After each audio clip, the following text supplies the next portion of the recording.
आज की जो हमारी ये क्लास होने वाली है, ये क्लास है एनटीए यूजीसी नेट के साथ साथ हम मेडिकल सोशल वर्क के बारे में भी बात कर रहे हैं। हम चर्चा कर रहे हैं विगत वर्षों के कुछ महत्वपूर्ण प्रश्नों के बारे में। आज मैं आप सभी के लिए पार्ट 2 लेकर आया हूँ, जून 2008 का सोशल वर्क का प्रश्न।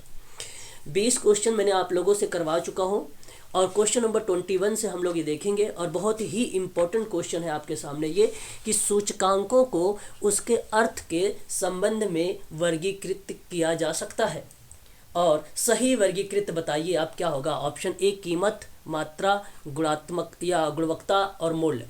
ऑप्शन बी है उद्देश्य, कीमत, मूल्य और साथ ही साथ अगर हम बात करें तो गुणवत्ता। क्रम बताना है। ऑप्शन सी अगर हम बात करें यहाँ पे तो आपके सामने है कीमत, मात्रा और मूल्य और विशेष उद्देश्य।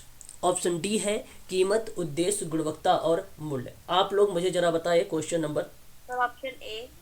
ऑप्शन ए की तरफ सभी बच्चों का झुकाव है, और मैं आप लोगों को बता दूं बहुत ही इम्पोर्टेंट सवाल। इस चीज़ों को आप लोग ध्यान से समझने का प्रयास करेंगे सभी लोग, और इम्पोर्टेंट सवालों को हमें स्किप नहीं करना चाहिए, उसके बारे में पूरी जानकारी लेनी चाहिए हम सबको, है ना। ऑप्शन नंबर ए सभी बच्चे जा रहे हैं, लेकिन ऑप्शन ए सही नहीं है। और भी लोग जरा बताएं मुझे। A option sir option B लग रहा है मुझे तो। ऑप्शन बी लग रहा है, ओके।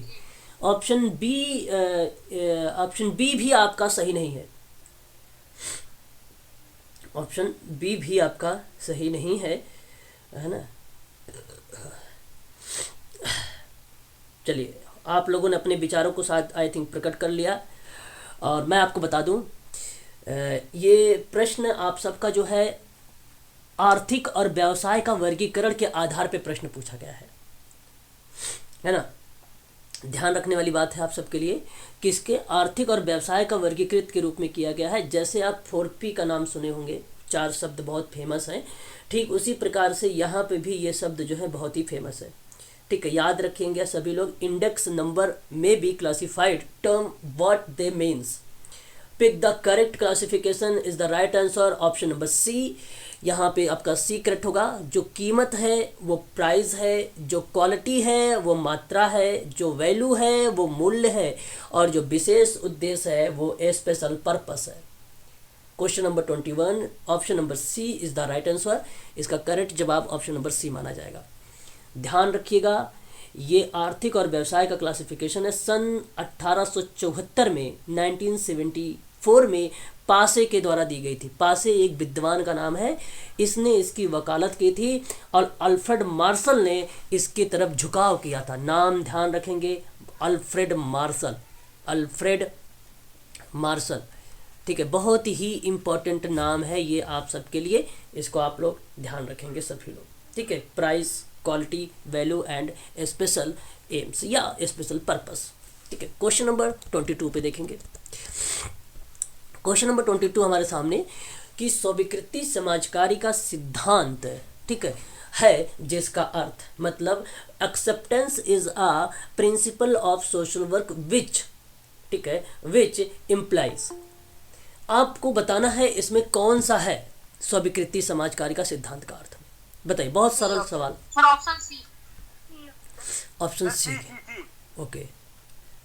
चलिए, अब हम इसके पर बात करेंगे। ऑप्शन नंबर, जिन बच्चों ने सी का झुकाव किया है सी की तरफ, कि accepting the client as she he is, very good, बहुत बढ़िया। कि सेवार्थी जैसा या जैसी है उसे वैसे ही स्वीकार कर लेना है। इसका सही जवाब ऑप्शन नंबर सी ही करेक्ट माना जाएगा। बहुत ही आसान सा सवाल था, और मैं आशा करता हूँ ये सभी बच्चों ने सही किया होगा। क्वेश्चन नंबर नेक्स्ट लेंगे। क्वेश्चन नंबर 23 है। अच्छा सवाल है, आप लोग इस प्रश्नों से रूबरू होंगे भली भांति तरीके से।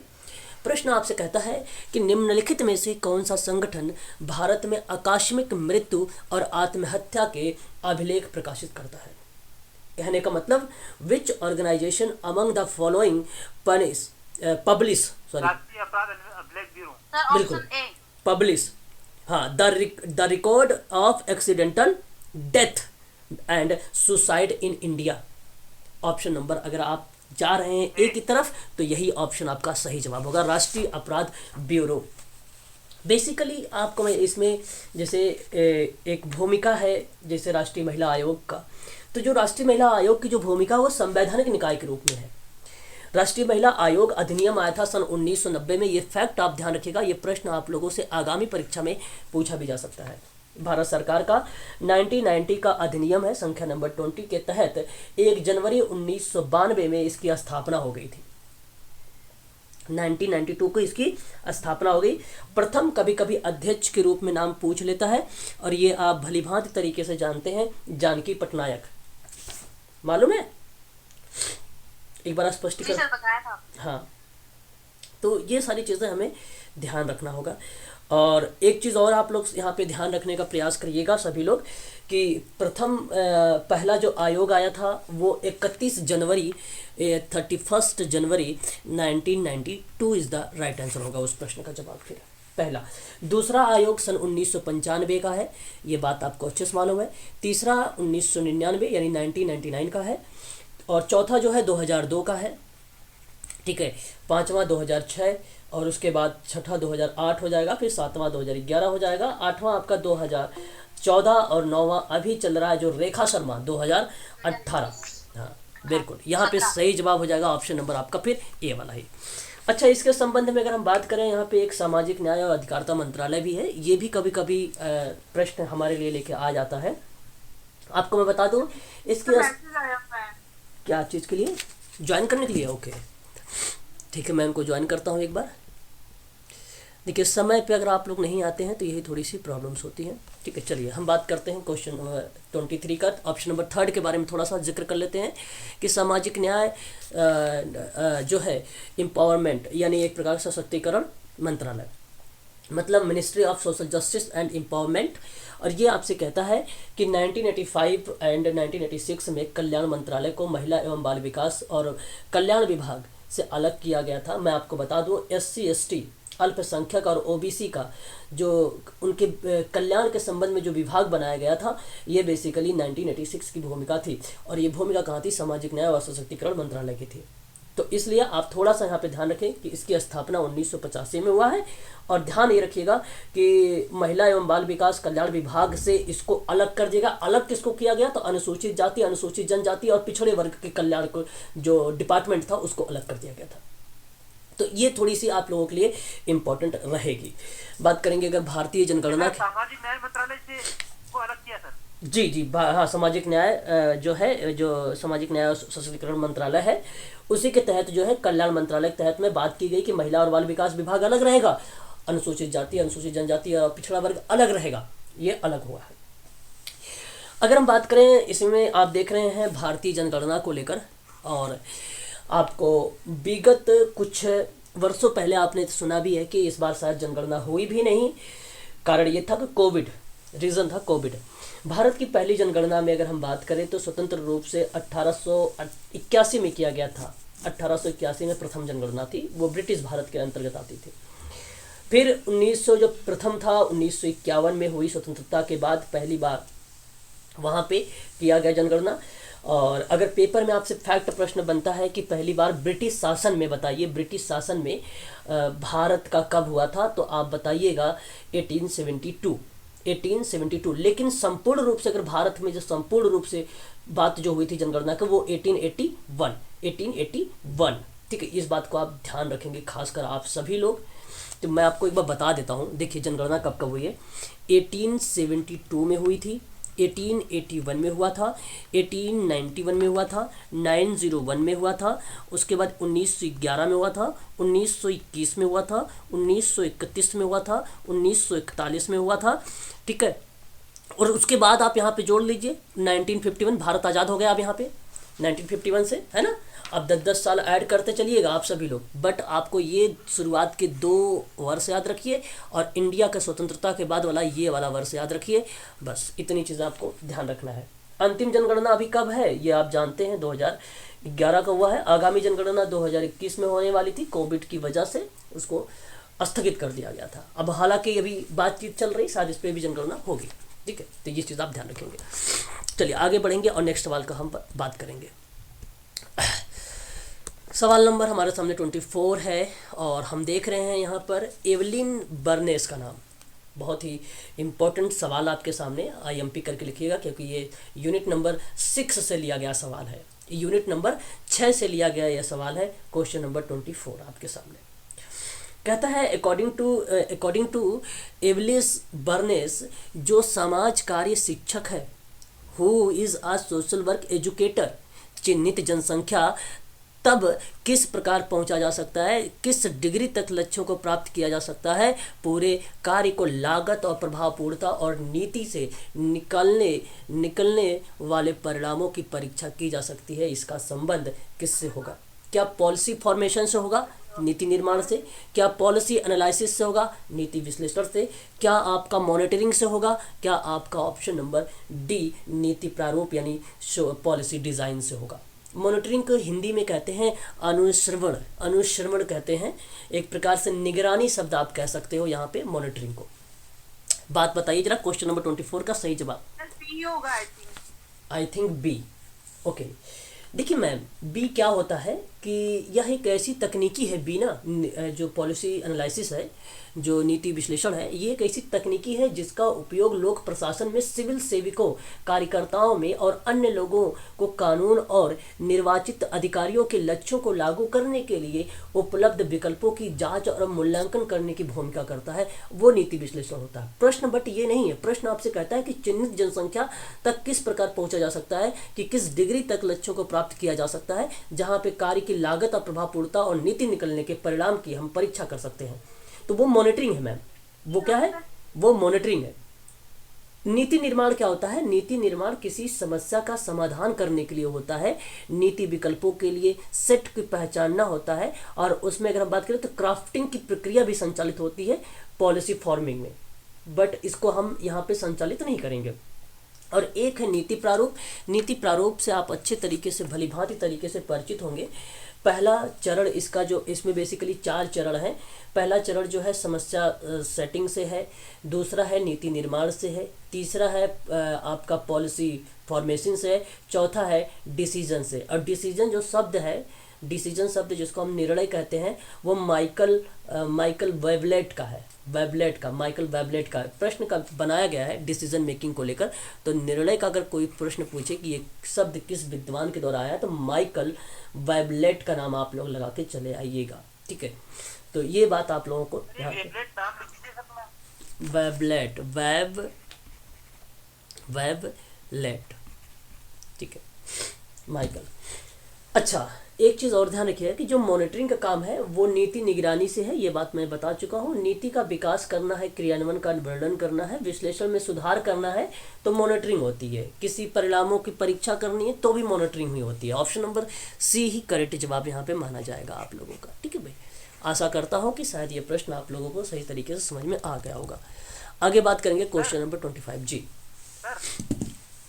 बताएं नीति प्रारूप 4 बता दीजिए सर एक बार। भाई बताया तो, नीति निर्माण हो जाएगा, समस्या सेटिंग हो जाएगी, पॉलिसी फॉर्मिंग हो जाएगा आपका, निर्णय माइकल वायलेट हो जाएगा आपका, है ना। ये चीज़ें हैं, इसको आप लोग जो है ध्यान रखिएगा, ठीक है, ठीक है। अभी क्लास में है तो ये आपको जो है समझ के रखना है। आगे बढ़ेंगे और नेक्स्ट सवाल देखने का प्रयास करेंगे। Question number 25। सेवार्थी को जो प्रश्न विशेष प्रतिक्रिया की ओर धकेलते या खींचते हैं उन्हें कहा जाता है। क्वेश्चन नंबर 25 आपके सामने, आप बताएं इसका सही जवाब क्या होगा। प्रश्न कह रहा है आप लोगों से कि क्वेश्चन द पुश और pull the client towards a certain response are called. क्या आपका स्केटिंग प्रश्न होगा, है ना, स्केटिंग क्वेश्चंस। क्या आपका अग्रणी प्रश्न का मतलब होता है लीडिंग क्वेश्चन। ऑप्शन सी होगा खुला अंत वाला प्रश्न, जिसको ओपन एंडेड क्वेश्चन कहते हैं। ऑप्शन डी आपसे कहता है उपरोक्त में से कोई नहीं, इसको कहा जाता है नन ऑफ द एबव। तो आप बताएं इस प्रश्न के किस ऑप्शन की तरफ आपका झुकाव है, जवाब मुझे बताएं। Option C.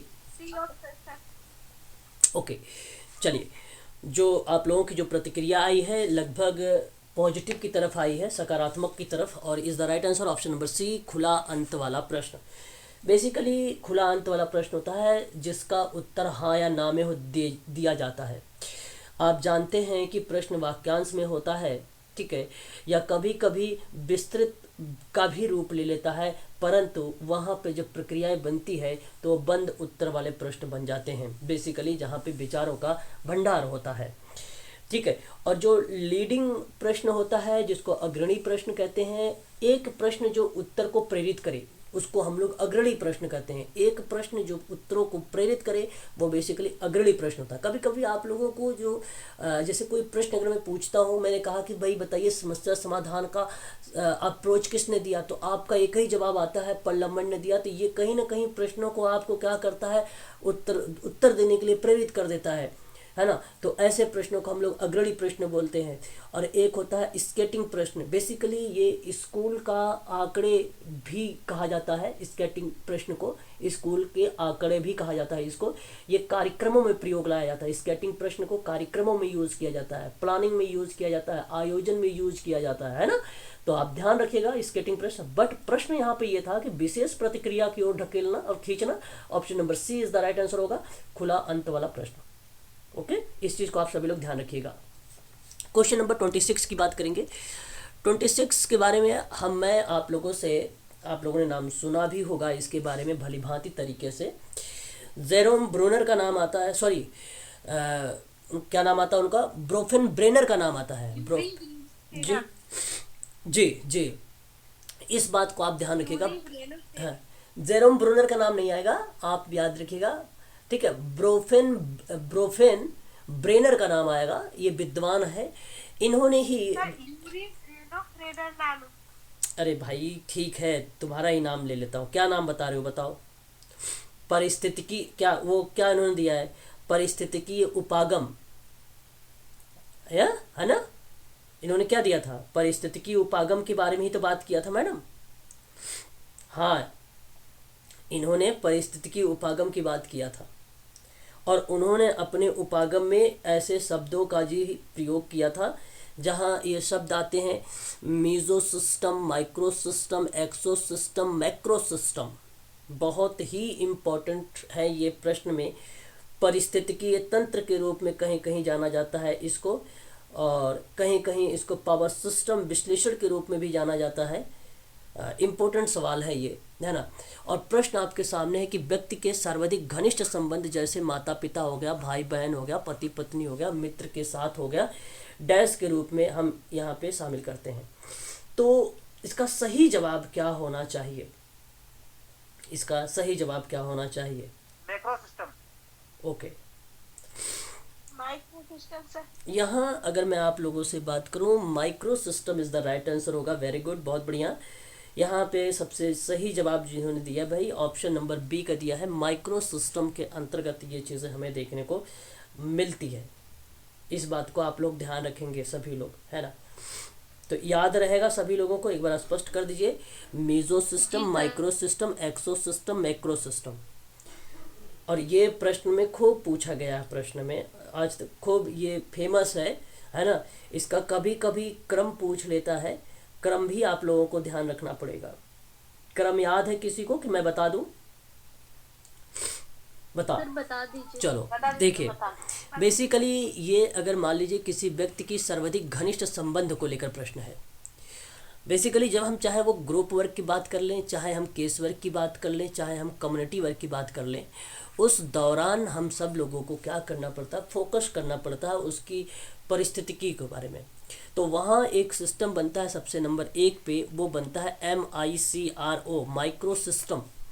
और दूसरा आपका बनता है यहाँ पे मेसो सिस्टम, MESOS, ठीक है, मेसो सिस्टम। और जो तीसरा आपका बनता है वो एक्सो सिस्टम बनता है, EXOS सिस्टम, एक्सो सिस्टम। और जो चौथा आपका बनता है माइक्रो बनता है MACRO, माइक्रो सिस्टम। और एक इकोलॉजिकल मैप और आता है जिसको क्रॉनिकल सिस्टम भी कहा जाता है, वो 5वें नंबर का आता है। तो ये सिस्टम आपको ध्यान रखने पड़ेंगे, ठीक है। और जो राष्ट्र वाला क्रॉनिकल सिस्टम बोला जाता है,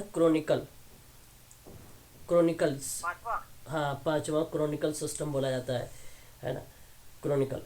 और यहाँ पे अगर हम बात करें जो पहला वाला है, जैसे मैं बात करूँ माइक्रो सिस्टम के बारे में, तो इसमें जैसे स्कूल हो गया, घर हो गया, इमिडिएटली फैमिली हो गई, है ना, एंड सो ऑन हो गया, नेबरहुड हो गया, ऐसे शब्द आते हैं माइक्रो सिस्टम में, है कि नहीं, याद रखेंगे।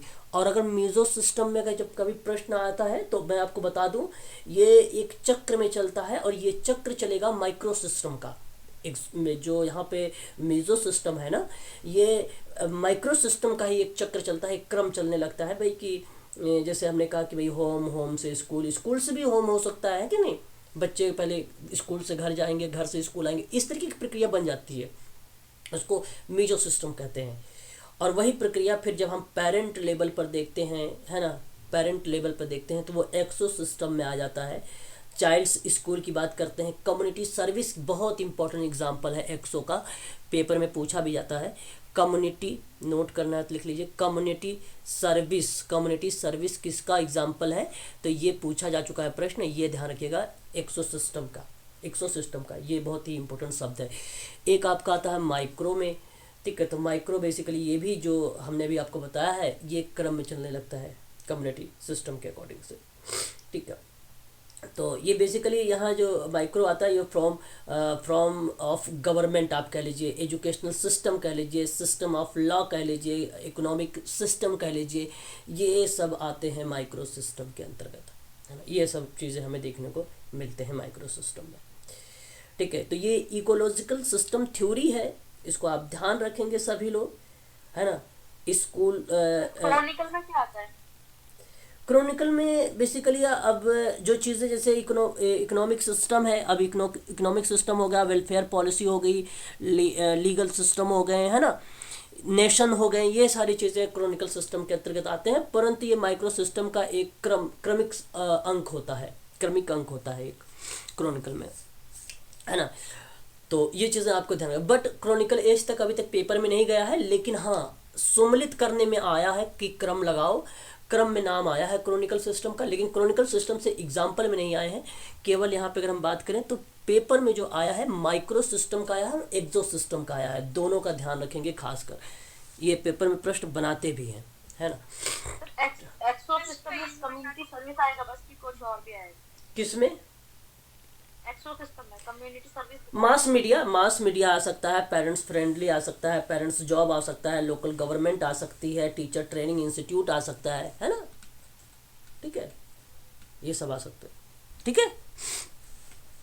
सर इसका ईयर बता दीजिए। अच्छा, इसका ईयर ये कब इस्टेब्लिश किया गया था, है ना, ब्रोफेन ब्रेनर, हाँ ब्रोफेन ब्रेनर के द्वारा हाँ इस्टेब्लिश किया गया था ये। इसका एग्जैक्ट ईयर की अगर मैं आप लोगों से बात करूं तो इसका एग्जैक्ट ईयर किसी को मालूम है, किसी को पता है? इसको अभी छोड़ दीजिए, मैं अभी आपसे बता दूंगा, ठीक है ना। एग्जैक्ट माइंड में नहीं आ रहा हमारे, शायद 1879 है या 1979 है, ऐसी कुछ है, बट मैं आपको बता दूंगा अभी कुछ टाइम बाद, ठीक है। चलिए आगे बढ़िए। तो ये क्वेश्चन आप ध्यान रखिएगा, बहुत इंपॉर्टेंट था। क्वेश्चन नंबर अगर मैं आप लोगों से बात करूँ 27 के बारे में, ये भी प्रश्न इंपॉर्टेंट है आप सबके लिए। तो आप क्या बात यहाँ पे करना चाहेंगे, इसका जवाब क्या देना चाहेंगे आप लोग, बताएं जरा मुझे एक बार, बताएं प्लीज। बहुत ही आसान सा सवाल है, इतना आसान सरल सवाल नहीं पेपर में पूछे जाते जितने सरल सवाल आपके सामने आ गया है इस समय, है ना।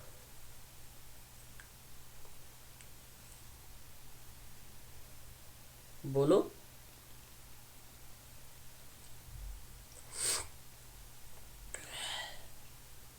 नहीं पता तो भी बता दो भाई, मैं बता देता हूँ। ओके देखो, नहीं पता था। अच्छा देखो यहाँ पे ध्यान रखो, ये वाला एक क्वेश्चन था जो मैंने अभी आपको बता रहा था सभी लोगों से, ठीक है। तो ब्रोफेन ब्रेनर का जो नाम आ रहा था वो बेसिकली 1994 इसको करेक्ट कर लीजिएगा, ये इस्टेब्लिश किया गया था उनके द्वारा। और यहाँ पे देखिए प्रश्न, ऐसे प्रश्नों का आपको बहुत ही आसान सवाल होता है, केवल आपको करना होता है। अब देखिए ये देखो आपका 46 है, ये भी 46 है, यहाँ पे डबल स्क्वायर है, यहाँ पे एक सिंगल स्क्वायर है। अब देख लीजिए आप लोग, एक बात बता दूं कि ये जो सिंबल है ये पुरुष का है, ये बात ध्यान रखें। वो सर समझ में आ रहा था सर, अब आपको ये ध्यान रखना है कि क्या आपका ये पुरुष जो 46 वाला वर्ष होगा कि ये होगा कि शिनाख्यात किया हुआ ग्राहक जो है 46 ईयर कि ये आपके सर जो ए सामने वाला होगा। है ना, सर यहाँ ए वाला है 46 होगा। हाँ, यहाँ तो ये बात तय हो गई कि जो आपका पहला वाला है ये इससे मिलेगा। ये बात करता है मेल 46 ईयर्स ओल्ड। लेकिन जब हम बात इसकी करते हैं तो ये आपको बताता है आप लोगों से कि identified male client 46 years of age, यानी आपका जो है शिनाख्यात किया हुआ पुरुष ग्राहक। ठीक है, तो ये इसका करेक्ट जवाब हो जाएगा। फिर अगर हम बात करें तो ये इस तरीका हो जाएगा यहाँ पे, और ये आपका फिर वही चीज़ें यहाँ पर रिप्रेजेंट हो जाता है, identified female client 46 years of age. तो एक बार मुझे जरा ऑप्शन बताइए। Option B. Option B is the right answer. Very good, बहुत बढ़िया बहुत बढ़िया। ठीक है, देखो प्रश्नों को आप सभी लोगों को बहुत ही ध्यानपूर्वक समझना है और पढ़ना है, करना है सभी लोगों को अच्छे से मन से, ताकि आप सही तरीके से क्वेश्चन को कर सकें। आगे हम बात करेंगे नेक्स्ट सवाल को लेकर, और ये प्रश्न जो आने वाला है रिसर्च के संबंध में कुछ प्रश्न होगा। बेसिकली प्रश्न नंबर हमारे सामने 28 है। प्रश्न नंबर हमारे सामने 28 है, और ये प्रश्न कह रहा है मैच द फॉलोइंग। आपको यहाँ पे मैच करना है कुछ टर्म्स। लिस्ट 1 है, सूची 1 है और सूची 2 है। जो सूची 1 है सूची 2 से हमें मिलाना है। सूची 1 में आपसे कहता है कि माई एक्सपेरिमेंट विथ ट्रूथ, है ना, इसके बारे में बात कर रहा है। गांधी। तो इसका जवाब बहुत ही फेमस सवाल, सर गांधी। महात्मा गांधी। हाँ जी। ओके, चलो अच्छा, महात्मा गांधी जी को ऑप्शन बी आएगा। महात्मा गांधी जी को लगाते हैं। द रेडिकल सोशल वर्क के बारे में बताइए जरा। रेडिकल सोशल वर्क के बारे में बताइए। रेडिकल जी, सॉल एलेंस्की का नाम आ जाता है। ओके, और एशियन ड्रामा के बारे में मैंने आप लोगों से बता ही रखा है। बताइए किसका नाम। नहीं, किसका नाम आएगा एशियन ड्रामा? गुन्नर मेडाल। ओके, और ग्लोबलाइजेशन एंड इट्स कॉन्टिनेंट्स का मतलब होता है, आप किसकी तरफ जाना चाहेंगे? Option B. ऑप्शन बी की तरफ जाएंगे। ओके, तो आप यहाँ पे जाना चाहेंगे जोसेफ के पास, है ना? जोसेफ, हाँ, जोसेफ जो है स्टिग्लिट्स, है ना, स्टिग्लिट्स यहाँ पे नाम आएगा। यही आपका करेक्ट जवाब है। ऑप्शन जो आप आ रहा है, कौन सा ऑप्शन आ रहा है यहाँ पे बताएं एक बार। बी ऑप्शन आ रहा है क्या? B. Okay, option B. B ही आपका सही हो जाएगा। यहाँ पे एक शब्द है एजिंग, जिसको आप भली भांति तरीके से परिचित हैं और आप जानते भी हैं एजिंग शब्द के बारे में, है ना। एजिंग जो शब्द है इसका अर्थ होता है छीड़ से, इसका अर्थ होता है छीड़ से या जड़ से, है ना। तो मैं आपसे कहूँगा ये शब्द बताइए किसको संदर्भित कर रहा है, छीड़ और जड़। क्या वृद्ध लोगों के कल्याण की सेवाओं की व्यवस्था की तरफ जा रहा है, कि वृद्ध लोगों के प्रति नकारात्मक प्रवृत्ति को लेकर जा रहा है? कल्याण सेवाओं की तरफ। Option A. Sir B B B B sir, वृद्ध लोगों के प्रति नकारात्मक प्रवृत्तियां। हाँ, यहाँ पे जो छीड़ शब्द दिया गया है, एजिंग शब्द दिया गया है, ऑप्शन नंबर बी दिया है। वृद्ध व्यक्ति को परिवर्तन के प्रति जो है नकारात्मक दृष्टिकोण होता है भाई, ठीक है। ये बात आप ध्यान रखें सभी लोग, है ना। तो मैं आप सबसे कहूँगा कि option number B is the right answer होगा। आपको मैं बता दूँ एजिंग के बारे में, अगर जिसके पास हरियंट की किताब होगी, हरियंट किताब में अच्छी कंटेंट दिया गया है, आप चाहो तो वहाँ से पढ़ सकते हो। तो ऑप्शन नंबर आपका यहाँ पर बी ही करेक्ट जवाब माना जाएगा यहाँ पर एजिंग शब्द के बारे में, ठीक है। एक बार जरा मुझे आप सभी लोग बताइए, जो बुढ़ापा या बूढ़ापन का जो अध्ययन होता है, बूढ़ापन का जो अध्ययन होता है उसको हम क्या बोलते हैं? उस अध्ययन को क्या बोलते हैं? जरा विज्ञान। हाँ, उसको हम लोग बोलते हैं जरेंटोलॉजी, या आप कह सकते हैं जरा विज्ञान बोल सकते हैं, है ना। मनुष्यों में उम्र का बढ़ना शारीरिक, मानसिक, सामाजिक परिवर्तन की बहुआयामी प्रक्रिया को दर्शाता है। समय के साथ वृद्धावस्था के कुछ आयाम बढ़ते या प्रभावित होते हैं, जो एजिंग या जरण के नाम से हम जानते हैं। समाज में बूढ़े लोगों की संख्या और अनुपात में वृद्धों की, वृद्ध जनसंख्या हम कह भी सकते हैं, और वृद्ध वर्ष कब मनाया जाता है, ये बात ध्यान रखिएगा, या वृद्ध दिवस कब मनाया जाता है, तो 1 अक्टूबर आप लोग ध्यान रखेंगे। और वृद्ध अंतर्राष्ट्रीय वर्ष कब मनाया जाता है, अंतर्राष्ट्रीय वर्ष, तो 1999 को आप लोग को ध्यान रखना पड़ेगा। ठीक है। वहीं अगर हम बात करें जैसे बाल दिवस को लेकर, बाल अंतर्राष्ट्रीय वर्ष को लेकर, तो आप 1979 याद रखेंगे। दूसरा, परिवार अगर वर्ष के बारे में प्रश्न पूछा जाता है आप लोगों से, तो 1994 लगाएंगे। अभी एक इसी पेपर का सवाल आया हुआ था जो 1995 दिया हुआ था, बट 1995 के बजाय आप 1994 याद रखें तो सबसे अच्छा रहेगा आप सबके लिए। युवा अंतर्राष्ट्रीय वर्ष कब मनाया जाता है, युवा अंतर्राष्ट्रीय वर्ष की जब हम बात करते हैं तो वह 1985 मनाया जाता है, और जब हम महिला अंतर्राष्ट्रीय वर्ष की बात करते हैं तो वह आपका 1975 मनाया जाता है। तो ये चीज़ें हमें याद रखनी होगी, पेपर में ये प्रश्न पूछे जा चुके हैं, आगामी परीक्षाओं में भी ऐसे प्रश्न हम लोगों को देखने को मिल सकते हैं। क्वेश्चन नंबर 30 पर हम बात करते हैं। भारत सरकार ने किस वर्ष ग्रामीण शहरी संबंध समिति नियुक्त की थी? वेरी वेरी मोस्ट इंपॉर्टेंट सवाल, बताइए क्या बताना चाहेंगे उचित सवाल। 1953। जी, C option. Option number C की तरफ झुकाव है सभी बच्चों का। चलिए मैं आपको बताता हूँ, बात को आप सभी लोग समझने का प्रयास करेंगे। आपने नाम सुना होगा, स्वामीनाथन ने सामाजिक समस्याओं में बताया है कि पारिवारिक और आर्थिक समस्याएं भी होती हैं। अच्छा, किस विद्वान ने कहा है कि सामाजिक समस्याएं में जो है पारिवारिक और आर्थिक समस्याएं भी होती हैं? तो स्वामीनाथन का नाम आप लोगों को आना चाहिए। बट प्रश्न यहाँ पर है कि mention the year in which government of India appointment the rural and urban, है ना, रिलेशन कमेटी को बात कर रहा है, तो 1963 का जवाब दें आप सभी लोग। 1963 इज द राइट आंसर होगा यहाँ पे।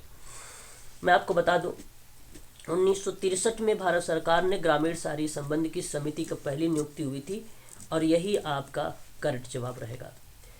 आपको सन 1921 भी याद रखना है। 1921 की अगर हम बात करते हैं तो एकवर्थ कमेटी आई थी 1921 में, नाम मैं लिख देता हूँ, एकवर्थ कमेटी आई थी 1921 में। रेल बजट से आम बजट से अलग करने के परिप्रेक्ष्य में थी। धारा आयोग आया था 1948 में, जो भाषाई आधार पर राज्यों का विभाजन की बात किया था। एक कमेटी आई थी JVP कमेटी, कितने लोग जानते हो JVP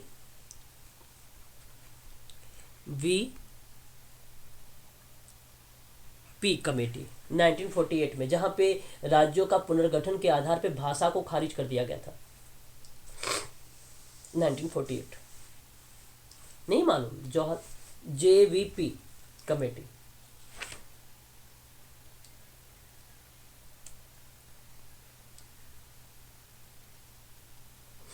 नहीं पता बताओ ना, बताते ना, पंडित जवाहरलाल नेहरू, वल्लभ भाई पटेल, हैं?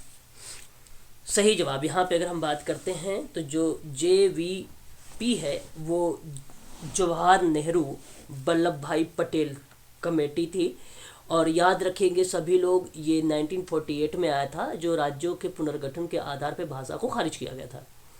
आप ऑप्शन में देख रहे हैं यहाँ पे 1953, जो 1953 है ऑप्शन नंबर सी जो बच्चे बता रहे थे, वो बेसिकली फैजल अली कमीशन है। फैजल अली कमीशन है जो राज्यों के पुनर्गठन के भाषा को स्वीकृत करने पर बात करता था, एक्सेप्टेंस का बात करता था।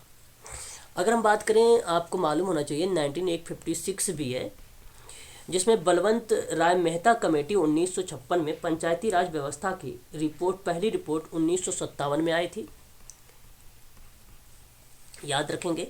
लागू हुआ था ये 1 अप्रैल 1958 को ये लागू हुआ था।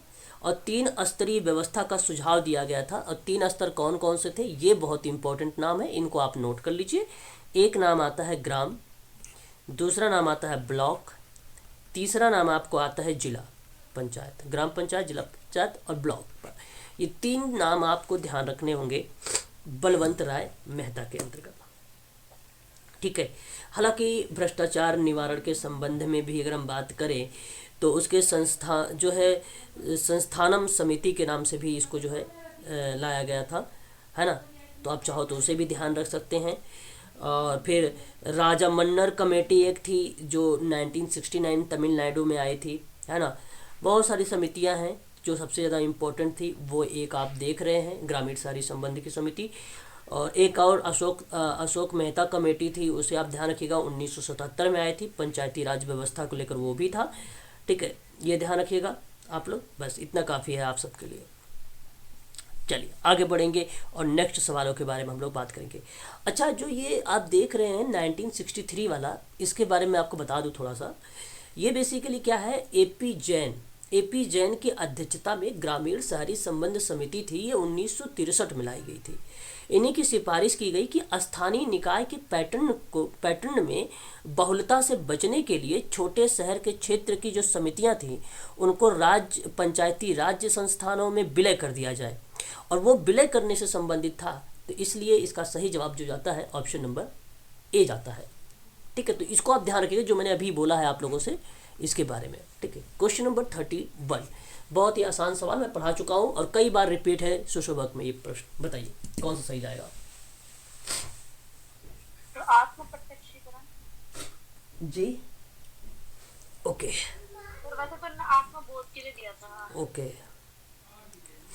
तो आत्मसम्मान है। आत्मसम्मान है, ओके। लोगों को जो विचार हैं वो अलग अलग तरीके से प्रस्तुत हो रहे हैं, कोई बात नहीं। प्रश्न आपसे ये कह रहा है कि मैस्लो एक हायरार्की ऑफ नीड एक इन्होंने थ्योरी दिया था, और मैंने आप लोगों से कई बार इसके बारे में चर्चा कर भी चुका हूँ और आप अच्छे तरीके से जानते भी हैं। Which need stand at the top, top पर कौन सा है, टॉप का मतलब होता है शिखर पर कौन सा है। तो यहाँ जो सही जवाब हुआ है आप लोगों का, मैं आपको बता दूँ, ये पिरामिड था इस तरीके से। हाँ, इसमें पिरामिड था, ये 5 भागों में इसको डिवाइड। बहुत इंपॉर्टेंट सवाल है ये। पहला आपको बताया गया था दैहिक सुरक्षा को लेकर, दूसरा बताया गया सुरक्षा को लेकर, तीसरा बताया गया था स्नेह को लेकर यानी प्रेम को लेकर, जो चौथा बताया गया था आपका वो एक स्टीम को लेकर बात किया था, और जो लास्ट बताया गया था वो बताया गया था आत्म प्राप्ति को लेकर। अब्राहम मैस्लो ने अगर हम बात करें स्टीम को, तो स्टीम में इन्होंने कहा कि बौद्धिक प्रक्रिया होती है। स्टीम में कौन सी प्रक्रिया होती है, बौद्धिक प्रक्रिया होती है। स्टीम में बौद्धिक प्रक्रिया होती है और बौद्धिक प्रक्रिया को हम आत्मसम्मान कहते हैं।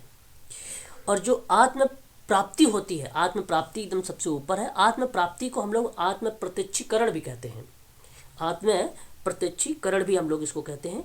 इसलिए आप सभी लोग जो है सेल्फ एक्चुअलाइजेशन को याद रखेंगे, ना कि आप लोग सेल्फ स्टीम को याद रखेंगे। Option number B is the right answer होगा आपका यहाँ पे करेक्ट जवाब। यह जो है किताब सन एक थ्योरी ऑफ ह्यूमन मोटिवेशन किताब आई थी, जो मोटिवेशन एंड पर्सनालिटी पर आधारित थी, और वो किताब आई थी सन 1954 में, अब्राहम मैस्लो का था, जो उसी से संबंधित ये प्रश्न बनाया गया था। Option number B is the right answer होगा, ठीक, याद रखेंगे इसे। आगे बढ़ेंगे और भी सवालों को हम लोग इस पर थोड़ा सा ध्यान देंगे।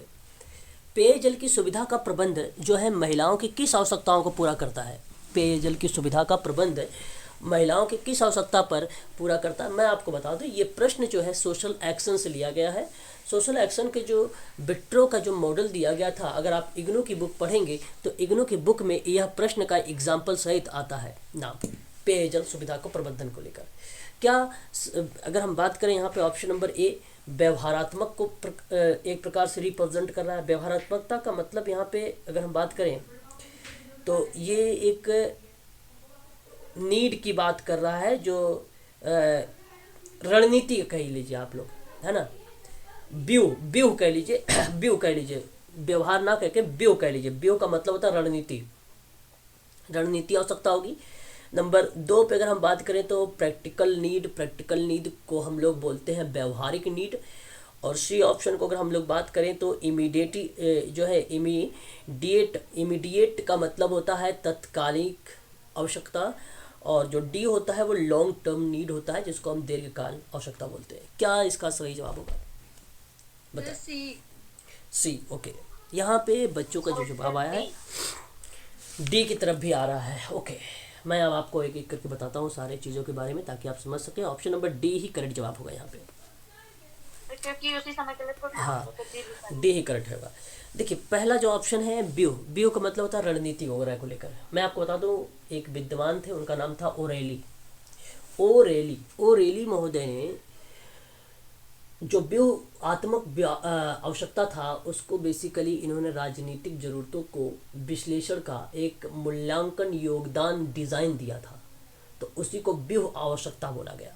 बट प्रश्न पेयजल की सुविधा को मैनेजमेंट को लेकर था, तो इसलिए हम राजनीति को यहाँ पे इन्वॉल्व नहीं कर सकते, इसलिए हम ए को एलिमेंट कर देंगे, इसको हम हटा देंगे। बी बेसिकली आपको व्यवहारिक आवश्यकता को बताता है। व्यवहारिक आवश्यकता का मतलब ये आप जानते होंगे कि जिन्हें बातचीत के माध्यम से पूरा करने की आवश्यकता है, और व्यक्तिगत आवश्यकता यहाँ पर शामिल है। मानव हर किसी को हर बातचीत के लिए जैसे कि लाता है या आता है, या ऐसी प्रक्रिया जो होती है वो व्यवहारिक प्रक्रियाओं के अंतर्गत शामिल किया जाता है। तो मैं कहूँगा कि महिलाओं के मैनेजमेंट में यहाँ पे तो कन्वर्सेशन हो रहा है, वार्तालाप हो रही है, और वार्तालाप के माध्यम से जब हम किसी आवश्यकता को जानने की कोशिश करते हैं तो व्यवहारिक बनता है। हाँ, तो यहाँ पे पेयजल की सुविधा में थोड़ी ना वार्तालाप बात हो रही है, इसलिए आप इसको भी एलिमेंट कर दीजिए, बी को भी। बात है तत्कालिक, जिसको हम लोग इमिडिएटली कह रहे थे। किसी ऐसी चीज़ का उदाहरण जिसे तत्काल नीड के रूप में वर्णित किया जाए। यदि आप भूख से मर रहे हैं और इस समय भोजन की आवश्यकता है, तो मैस्लो का प्राथमिक आवश्यकता मिल जाता है यहाँ पे, तत्कालीन आवश्यकता। भाई यही बात तो मैस्लो ने कहा था, तत्कालीन आवश्यकता, तो वहाँ पे शामिल होगा। बट ये प्रश्न नहीं कहता कि पेयजल की सुविधा के मैनेजमेंट के लिए महिलाओं के लिए क्या आवश्यकता बन सकती है, तो ये आपके लिए नहीं है। प्रश्न यहाँ पे तत्कालिक इसलिए हट जाएगा क्योंकि तत्काल का मतलब कि कोई अगर जिसको जो नीड है तुरंत हम उस नीड में मॉडिफाई कर देते हैं। और अगर मतलब मैंने भूख का एग्जांपल दिया है तो वो हायरार्की थ्योरी का पार्ट बन जाता है ना। और अगर मैं आपसे दीर्घकालीन आवश्यकता की बात करता हूँ तो महिलाओं और लड़कियों को घरेलू पानी की आपूर्ति, स्वच्छता और स्वास्थ्य के प्रबंधन के लिए प्राथमिक जिम्मेदारी है, ये दीर्घकालीन का उद्देश्य बन जाता है। आपको इसका कंटेंट साफ साफ शब्दों में मिलेगा इग्नू की किताब में। ऑप्शन नंबर यहाँ पे अगर मैं बात करूँ तो D is the right answer होगा, सही जवाब। आगे बात करते हैं क्वेश्चन नंबर 33 के बारे में। 33 आपसे कहता है सूची 1 सूची 2। 15 जून को हम लोग क्या मनाते हैं? 15 जून को हम लोग क्या मनाते हैं, जरा एक बार स्पष्टीकरण करें। 15 जून को विश्व वृद्ध दुर्व्यवहार दिवस मनाते हैं। आप लोग पहली बार शायद ये नाम देख रहे हैं, तो यह आपका सही जवाब 5th की तरफ जाएगा, है ना। थीम स्वस्थ युग के दशक में रखा गया था, ठीक है, ये थीम थी इसकी, तो ये आप चाहो तो नोट कर सकते, लेकिन थीम इतना इंपॉर्टेंट नहीं है, पूछा जाता है, लेकिन आप इसको ध्यान रखिएगा। विश्व वृद्ध दुर्व्यवहार दिवस के रूप में जाना जाता है। 12 जनवरी अभी हाल ही में बीता है, आप इससे अच्छे से तरीके से जानते हैं।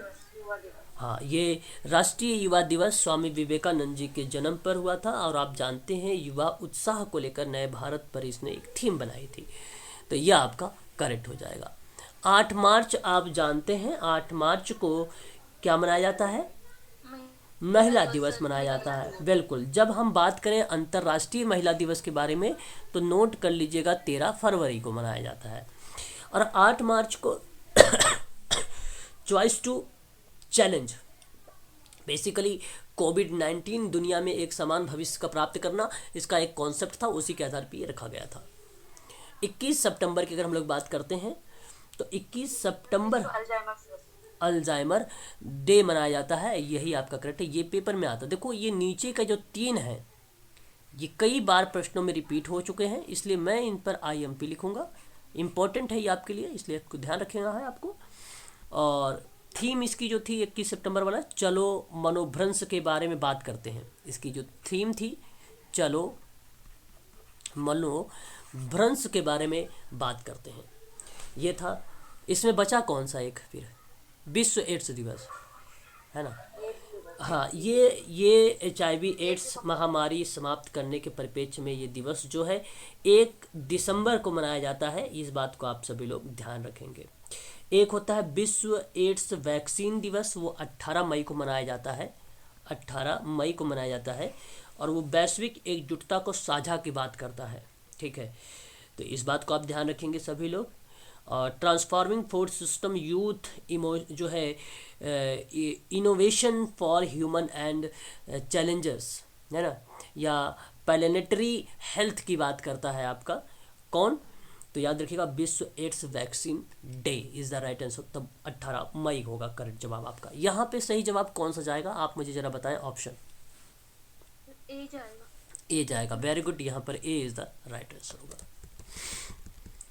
ऑपरेशन ब्लैक बोर्ड के बारे में मैंने आप लोगों को पढ़ा रखा है, बहुत इंपॉर्टेंट सवाल है ये, मेडिकल सोशल वर्क में भी पूछा जा सकता है, यूजीसी नेट में भी प्रश्न ये पूछा जा सकता है। ऑपरेशन ब्लैक बोर्ड योजना 1987 में आई थी, और 1886 और 87 में 7वीं पंचवर्षीय योजना के दौरान इस योजना के दौरान इसको जो है अग्रसर, या कह लीजिए कि इसको बढ़ावा दिया गया। दी जाने वाली सुविधाएं जानते हैं क्या क्या थी? कक्षा कक्ष को आकर्षण करना था, यहाँ पे शिक्षार्थी केंद्रित कार्य करना था, यानी क्लाइंट केंद्रित कार्य करना था, 2 बड़े कमरे का और सामने जो है बरामदा या हॉल होना चाहिए, पुस्तकालय होना चाहिए, चौक होना चाहिए, कूड़ादान होना चाहिए, विद्यालय की घंटी होनी चाहिए, वाद्य यंत्र होना चाहिए, ढोलक होना चाहिए, तबला होना चाहिए, मजीरा होना चाहिए, हारमोनिया होना चाहिए, श्यामपट, फर्नीचर, कक्षा कक्ष की सामग्री, पेयजल की व्यवस्था, लघु औजार किट होना चाहिए, और खेल सामग्री होना चाहिए, है ना, और 2-in-1 ऑडियो उपकरण भी होना चाहिए ऑपरेशन ब्लैक बोर्ड के अंतर्गत। इसका सही जवाब आप क्या देना चाहेंगे, बताएं जरा ऑप्शन पे। ऑप्शन बी होगा सर। प्राथमिक स्कूलों में मूलभूत सुविधाओं में सुधार करना is the right answer, option number B, very good, बहुत बढ़िया जवाब, ठीक है, बहुत बढ़िया।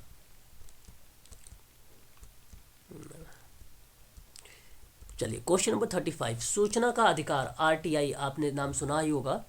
सूचना का अधिकार का अधिनियम के अंतर्गत मुख्य अपील अधिकारी होता है, बहुत ही इंपॉर्टेंट सवाल यूजीसी के बच्चों के लिए, बताएं क्या इसका सही जवाब होगा? मुख्य सूचना आयुक्त। हाँ, मुख्य सूचना आयुक्त, ऑप्शन नंबर बी, बहुत बढ़िया जवाब, ऑप्शन नंबर बी, ठीक है। ये 2000 सूचना का अधिकार कब आया था? 2005 में, वेरी गुड। निम्नलिखित में से कौन सा सामाजिक व्यक्तिक कार्य का सिद्धांत नहीं है? देखिए केसवर का सिद्धांत नहीं है। देखिए एक तो अनिर्णायक मनोवृत्ति होना चाहिए, गोपनीयता भी होनी चाहिए, स्वयं निर्णय होना चाहिए। क्या विशिष्ट का जो सिद्धांत है, ये आपका सिद्धांत कहीं ना कहीं ग्रुप वर्क और कम्युनिटी वर्क के अंतर्गत आता है, option number D is the right answer. Question number 37, मानसिक रूप से अस्वस्थ व्यक्तियों की देखभाल और पुनर्स्थापन के लिए मानसिक स्वास्थ्य अधिनियम कब पारित हुआ है? तो सही जवाब आपका क्या होना चाहिए? 87। अब आपको बता दूं, 2017 लगाने का कोशिश करिएगा। हाँ, आगे हम बात करते हैं पारिवारिक जीवन की विभिन्न अवस्थाओं का विकास जो है कार्यभारों और परिवर्तनों की पहचान करना कहलाता है। डैश में परिवार वृक्ष, पारिवारिक जीवन चक्र, जीवन कौशल के उपागम, और उपरोक्त में से कोई नहीं। ऑप्शन ए और बी में से कोई एक है, बताइए। पारिवारिक जीवन चक्र, ऑप्शन बी। बिल्कुल, बी ही सही जवाब है आपका। क्वेश्चन नंबर 39, सामाजिक वर्ग श्रेणी होगा या प्राथमिक समूह होगा या गौड़ समूह होगा या जन समूह होगा? मैं आप लोगों को यहाँ पे 2 ऑप्शन काट देता हूँ।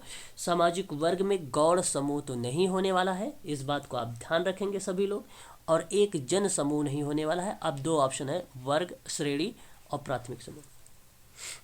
क्या है सामाजिक वर्ग? प्राथमिक समूह, बी, ऑप्शन बी। बी गलत जवाब, मुझे पता था इसलिए मैंने ऑप्शन ए को नहीं हटाया था।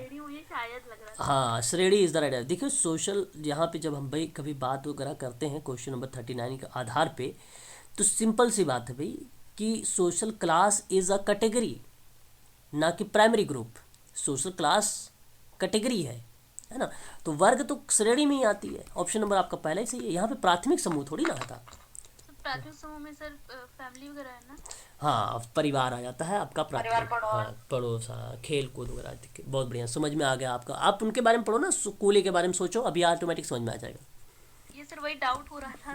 चलो कोई बात नहीं, यहाँ डाउट आपका चल जाएगा, बट एग्जाम में ऐसी गलती मत करिएगा आप लोग। क्वेश्चन नंबर 40 देखिए, निम्नलिखित में से कौन सा कथन सही है? पहला ऑप्शन आपको बताना है कि जाति व्यक्ति की स्थिति पर आधारित है, जाति जो है पेशे के संबंधित गतिशीलता पर निर्धारित है, जाति ब्रह्मदेव द्वारा सृजित हो गई है, जाति जन्म द्वारा निर्धारित होती है। क्या ऑप्शन लगाएंगे क्वेश्चन नंबर 40? डी होगा, ऑप्शन डी जन्म द्वारा।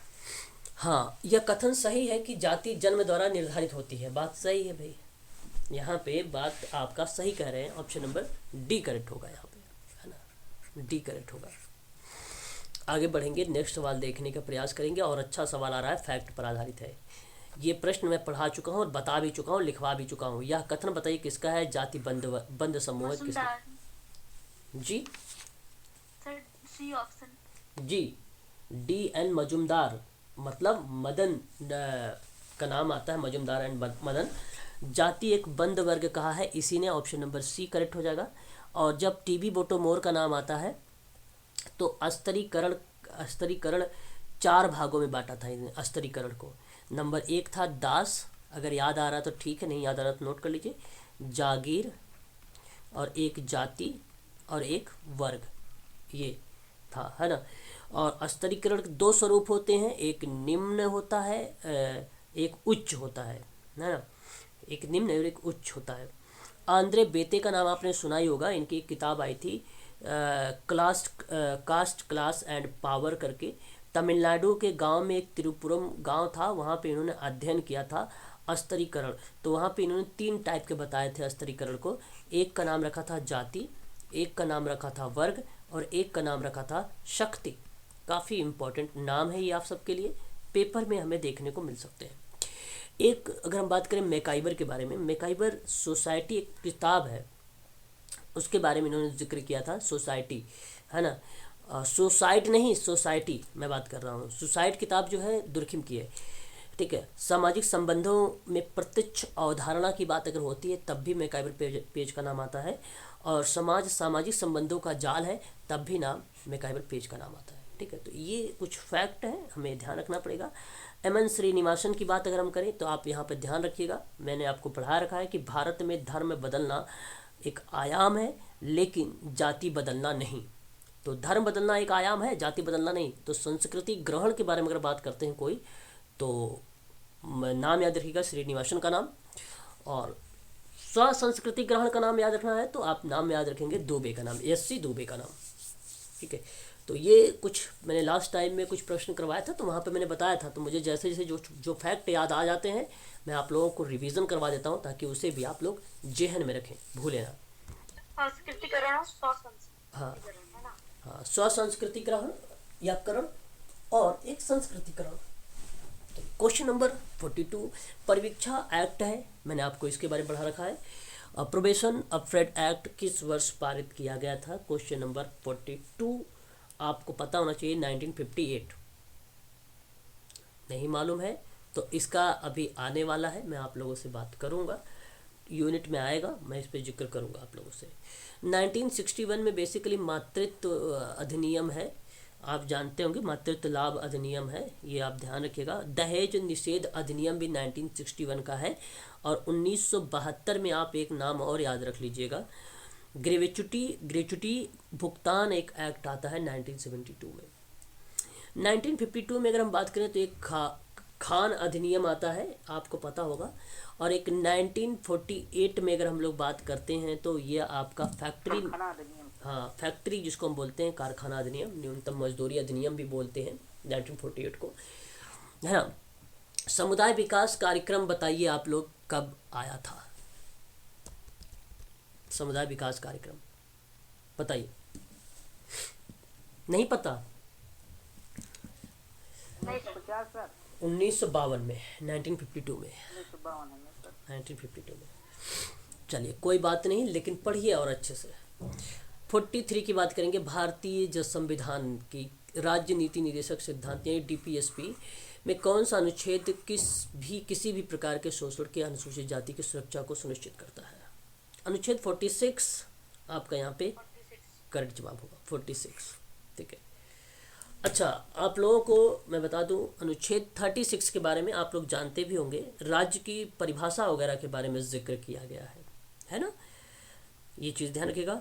अनुच्छेद 30 आपसे क्या बताता है? अनुच्छेद बेसिकली संस्थाओं से रिलेट करता है ये संविधान। जैसे शैक्षणिक संस्थान हो गए हैं ना, उन संस्थानों को सुचारू ढंग से चलाने के लिए बताता है कि ये अधिकार है, मॉनिटरिंग करने का अधिकार है, इस्टेब्लिश करने का अधिकार है। बट अल्पसंख्यकों को है ना, प्रशासन के अधिकार के बारे में बताता है अल्पसंख्यकों को। तो ध्यान रखने वाली बात है ये भी 1948 से ही लाया गया था, इसको आप लोग ध्यान रखेंगे। फिर एक अनुच्छेद आपका आता है 28 कितने लोगों को मालूम है, बता दीजिए एक बार।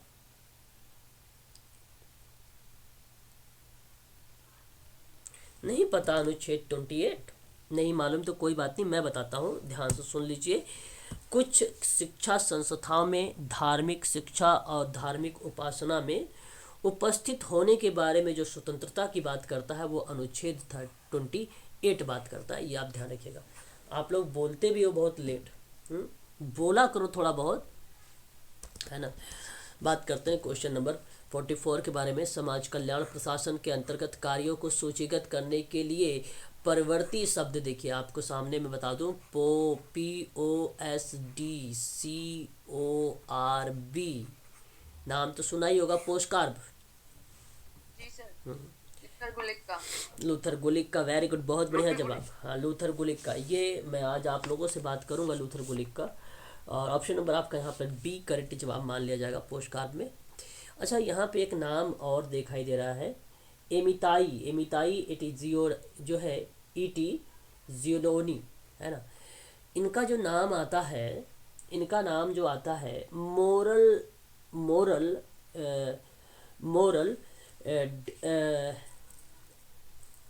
डोमेन करके आता है, आई थिंक।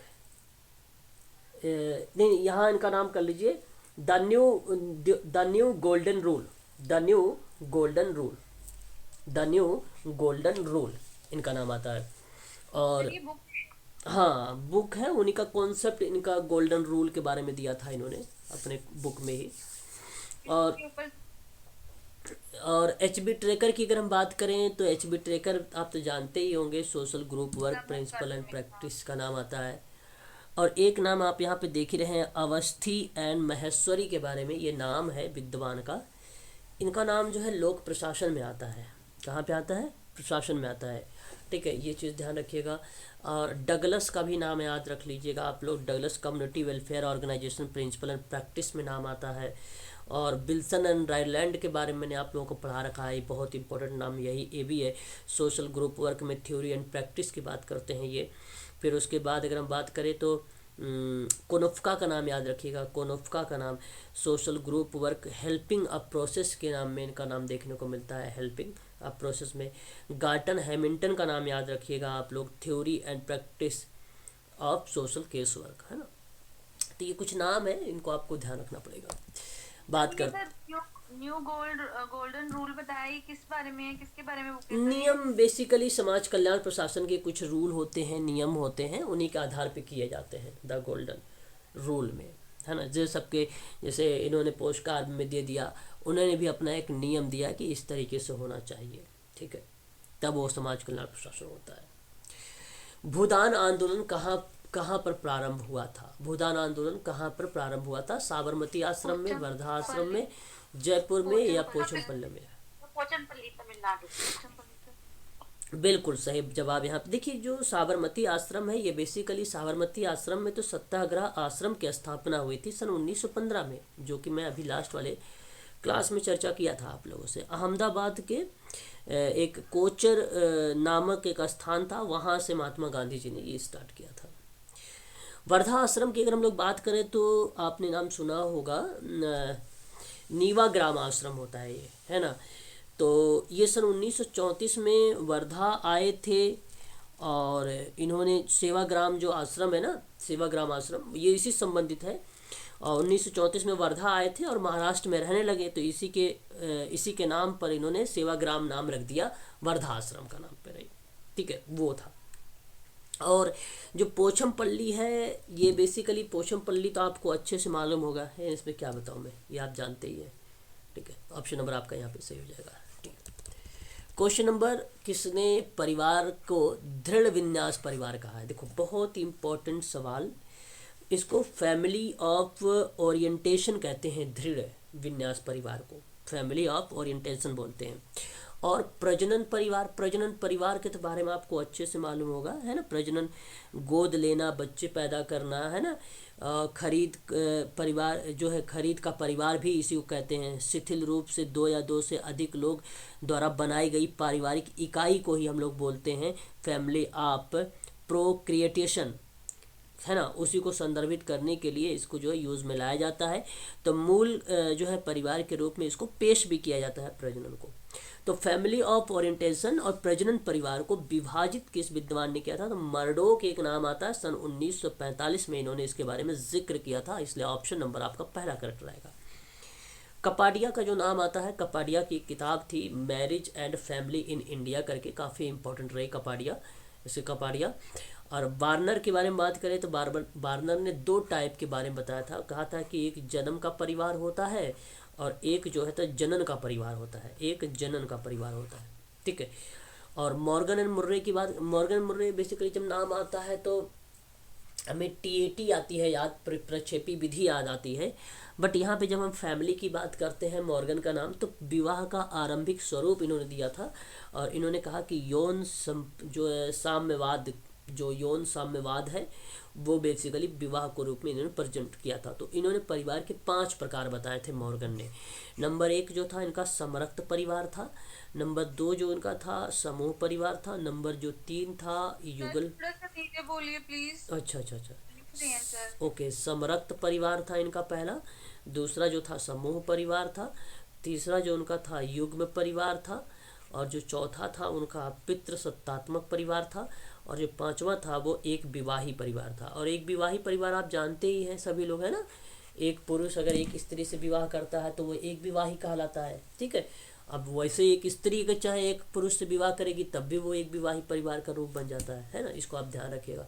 ये जो आप देख रहे हैं दृग विन्यास परिवार, जिसको हम कह रहे हैं फैमिली ऑफ ओरिएंटेशन, बेसिकली ये उस परिवार को संदर्भित करता है जिसमें एक व्यक्ति उठाया जाता है और इसमें आम तौर पर किसी के माता पिता या भाई बहन शामिल होते हैं, लेकिन इसमें दादा दादी और अन्य रिश्तेदार भी इसमें शामिल हो सकते हैं, जैसे संयुक्त परिवार का पार्ट बनता है। तो वो प्रक्रिया बनती है दृढ़ विन्यास परिवार में, ठीक है। तो याद रखेंगे ऑप्शन नंबर यहाँ पे मर्डोक करेक्ट जवाब हो जाएगा, ऑप्शन नंबर पहला। आगे बढ़ेंगे और भी सवाल देखेंगे। 2-3 सवाल और हैं, जल्दी से करने की कोशिश करेंगे।